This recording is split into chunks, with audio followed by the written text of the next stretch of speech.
Шулай бір вақыт Менделеевский районына гастрольге шығып кеттік. Келіп тоқтадық бір ауылға. Құйып яңғыр яуа, пішірақ күн. Келіп кірдік клубқа. Клубның сәхнәсі кішкене. Орта гримерный бөлмелері де жоқ. Шуңа күрә инде бізге шул сәхнә ортында киініп, әзірленіп, спектакльне уйнарга туры килә. Әзірлендік, ул вақытта инде ойғырыңны үтішкә бердіңе спектакль иде. Спектакль бара, бір мәлі біз инде қырдан қорап тұрабыз, урындар бөлмелер жоқ бит инде, күтіп тұрабыз өзіміздің шығышыбызны. Шунда Рүстем абыйға қарайбыз, Рүстем абый йылмая.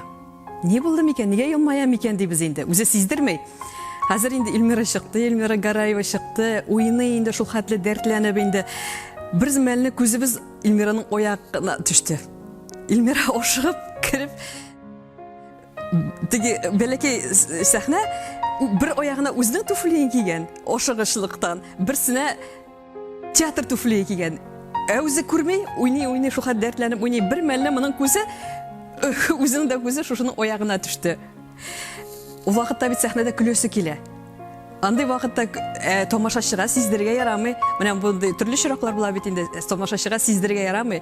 Шулай Эльмираның көзі күле, өзі шушы өзінің халәтінен шықмыйшы, менә томашашыға өзінің ойыны белән шын артист икәнен шул вақытта менә күрсәтте инде. Менә шул минем қызық булып исемдә калды менә шушы шырақ.